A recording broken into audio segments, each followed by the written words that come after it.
Halo pemirsa, selamat malam dan selamat berjumpa kembali dalam acara pemaparan platform ekonomi Jokowi JK yang diselenggarakan oleh kelompok pengusaha pendukung Jokowi JK.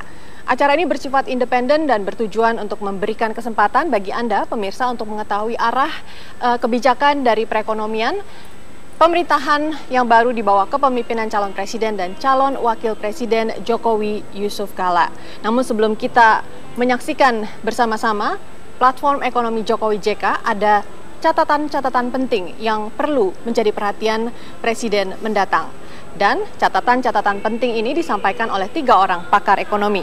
Yang pertama adalah Ari Sumarno, mantan Dirut Pertamina, yang akan memaparkan tantangan ekonomi Indonesia di sektor energi. Lalu Profesor Dr. FG Winarno yang akan memaparkan tantangan Indonesia ke depannya di bidang pangan.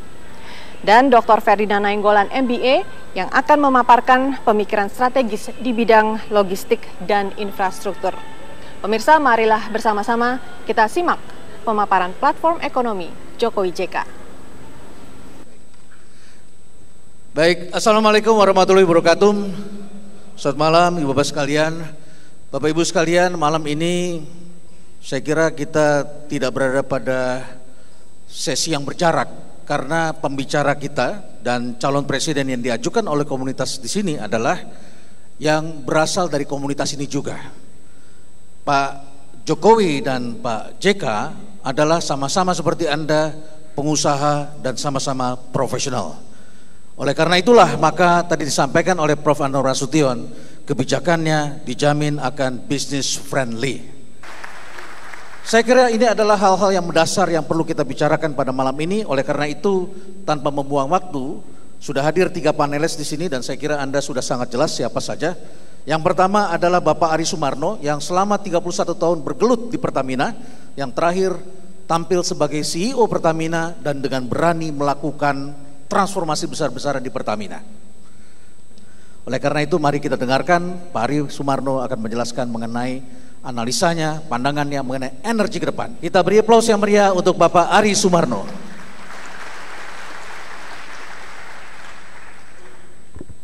Bapak-bapak, Ibu sekalian, marilah kita pertama-tama melihat hal-hal penting, hal-hal utama di sekitar sektor energi yang menjadi warisan bagi pemerintah mendatang atau yang diwarisi dari pemerintah sekarang. Yang pertama adalah warisan beban subsidi yang besar. Warisan kedua adalah krisis listrik. Warisan ketiga adalah sektor minyak bumi dan BBM yang lemah. Warisan keempat adalah investasi khususnya di sektor migas yang tidak menarik. Ya, dengan melihat pada warisan tersebut, saya melihat ada 3 prioritas yang harus dilaksanakan. 1, penanggulangan subsidi BBM. 2, meningkatkan kehandalan dan efisiensi dalam penyediaan dan penggunaan energi. 3, menciptakan iklim investasi yang kondusif dan menarik. Subsidi BBM, ya, opsinya adalah menanggulangannya adalah dengan menaikkan harga sekaligus seperti 2008, 2013. Atau kita lakukan secara bertahap. Kedua adalah meningkatkan kehandalan dan efisiensi penyediaan energi. Dan untuk itu yang paling penting pertama adalah crash program untuk kelistrikan. Dan menyelesaikan sesegera mungkin paling tidak 20 gigawatt. Kemudian action plan ketiga adalah menciptakan iklim investasi yang kondusif dan menarik. Yang kembali ingin saya tekankan adalah crash program kelistrikan oleh pimpinan tertinggi negara. Ya, kita harus bisa menciptakan investasi di sektor listrik yang lebih kondusif. Terima kasih Pak. Wabillahi taufiq wal hidayah. Wassalamualaikum warahmatullahi wabarakatuh. Terima kasih Pak Ari. Ya, Bapak Ibu sekalian, selain energi, ini menyangkut masalah pangan. Karena sepertiga dari pangan dunia tanpa kita sadari sekarang telah dikonversi menjadi energi. Pembicara atau narasumber kita berikutnya adalah Profesor FG Winarno dan beliau melihat suatu titik yang agak berbeda tentang Indonesia. Kita sambut Bapak Ibu sekalian, Prof. Winarno.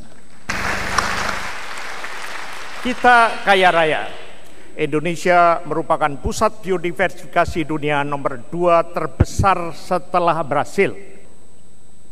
Indonesia terletak di Khatulistiwa, sesuatu yang istimewa karena itu disebut sebagai the Emerald of Equator.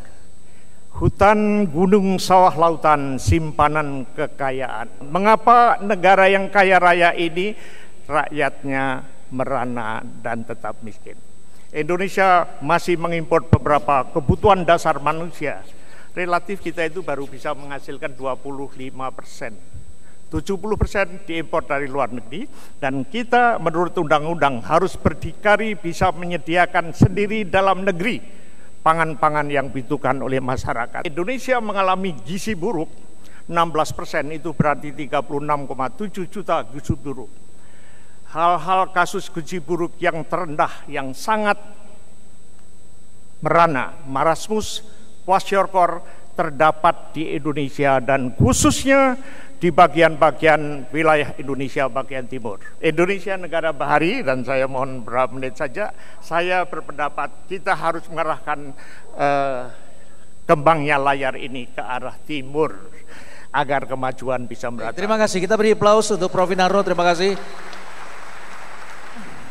Pak Jokowi pernah bicara tentang jalan tol laut yang disalah tafsirkan oleh sejumlah orang, seakan-akan itu jalan tol di atas laut.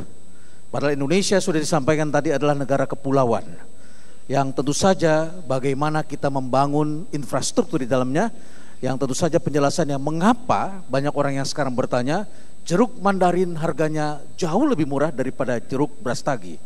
Tentu ini ada penjelasannya. Dan untuk itu Bapak Ibu sekalian, di sini telah hadir narasumber kita, Dr. Ferdinand Nainggolan. Kita beri aplaus kepada Bapak Ferdinand Nainggolan yang akan membicarakan tentang infrastruktur. Logistik, trade, and infrastructure service. Ini adalah isu pokok yang harus kita tanggulangi kalau kita mau bersaing di pasar lokal maupun pasar internasional. Kalau kita mau berdagang bagus dengan luar negeri, maka kita harus memahami mother vessel ini atau mainline operators ini supaya kita bisa nge-track perdagangan kita dan bisa nge-track juga pelabuhan kita yang mungkin nanti akan kita bisa bangun di Indonesia. Developing self-generating cargo port, inilah yang kita mimpikan bersama. Kita bermimpi suatu saat kita punya pelabuhan seperti ini, self-generating cargo port.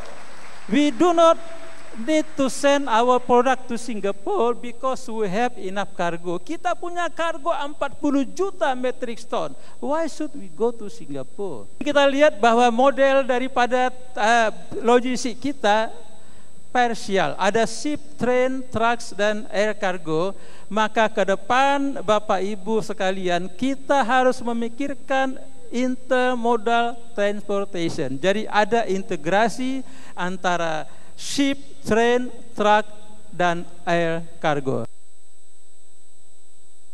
Jadi saya kira ini jelas. Saya satu pertanyaan aja Pak Ferdinand. Kesimpulannya apa yang menyebabkan kita menjadi mahal transportation dan logistik kita?